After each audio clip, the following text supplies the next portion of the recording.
Имало едно село в долчинка, а в селото живеело малко момче. То имало добро сърце.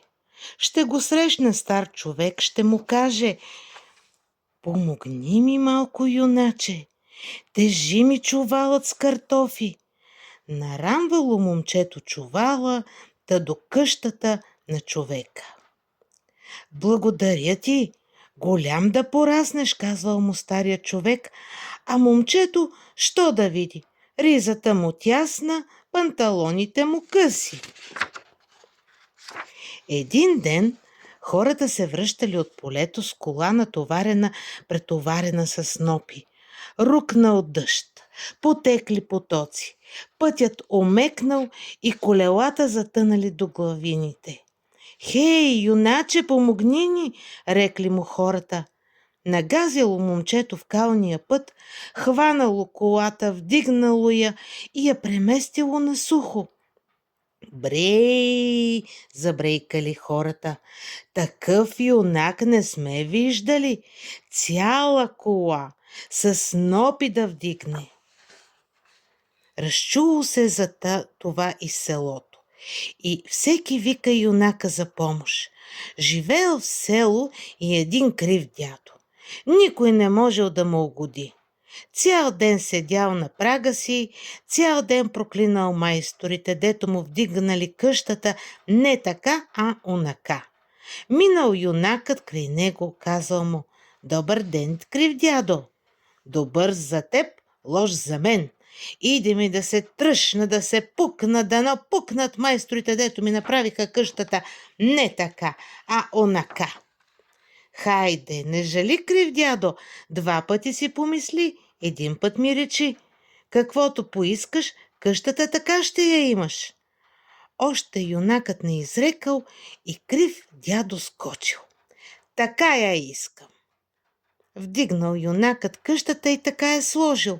Тък му да си тръгне по пътя, крив дядо извикал: „Чакай, юначе, искам я не така, а така.“ И юнакът, нали бил с добро сърце, пак вдигнал къщата и пак е завъртял. Кой знае още колко пъти крив дядо щял да си мести къщата, ако не се събрало цялото село. „Юначе, юначе, юначе!“ завикали всички. Всеки го дърпа към своята къща. Тръгнал юнакът по селото, дещо било всичко нагласил. Уморил се, не е лесно хорските къщи да мести, па седнал да си почине. Още крак не подвил, дошъл един селянин. „Юначе, на всички помогна, на мен не си. Искам моята къща долу от дола да я качиш горе на върха.“ Нямало що.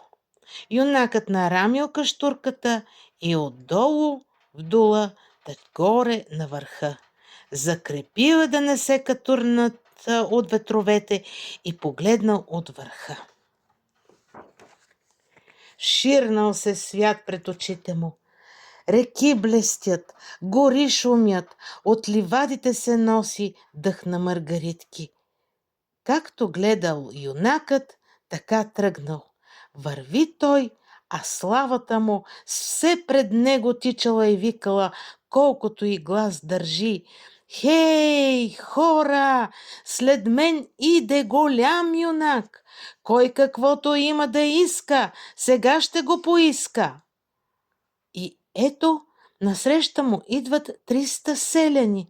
Свалят 300 кълпаци. „Юначе, юначе, помогни ни! Една планина е заприщила 3 езера и 3 реки.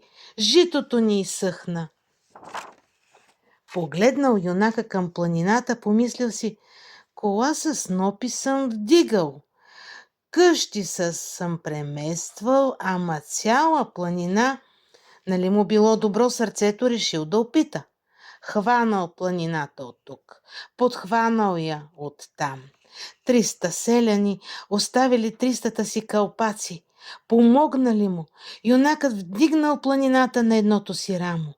Потекли 3 реки от 3 езера. житата живнали, изкласили, наедрели зърната, грабнали селените по една шепа жито, смлели го, умесили бяла погача, опекли я подали на юнак. Вземи, юначе, и благодарим ти. А къде да оставя планината? Попитал ги юнакът.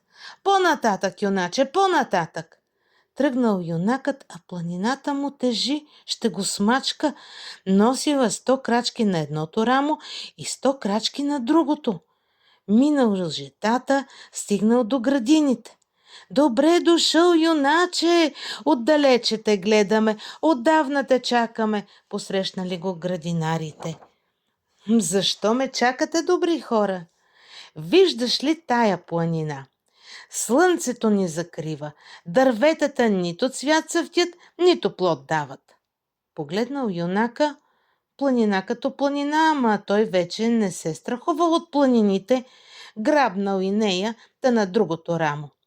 Пекнало слънцето, цъфнали дръвчетата, озрели плодовете. Една градинарка свалила бялата си кърпа, избърсала една ябълка и я дала на юнака. Заповядай, юначе. А къде да оставя планините? Попитал я юнак. По-нататък.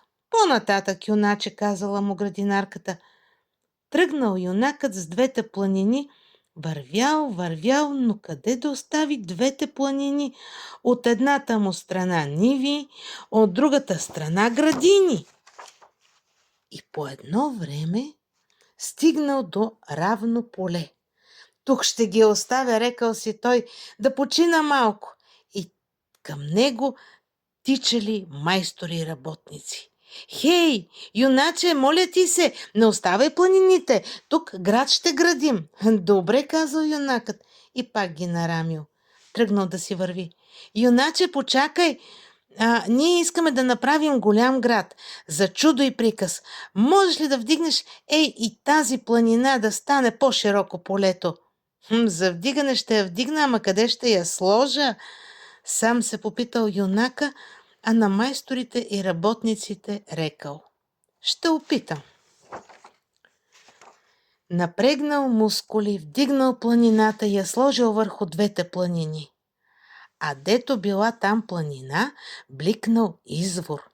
Гребнал един работник вода, подал канчето на юнака, водата била бистра и вкусна. Юнакът понаместил трите планини и тръгнал по широкия свят. Вървял, срещнал го един човек. Погледал го, очудил се. Хей, юначе, как носиш тия 3 планини? Не ти ли тежат? Какво да ти кажа, човече, отвърнал му човекът. Планини са, тежат като планини, но всяка от тях е едно добро за хората. От планините ми е тежко, но от доброто ми е леко.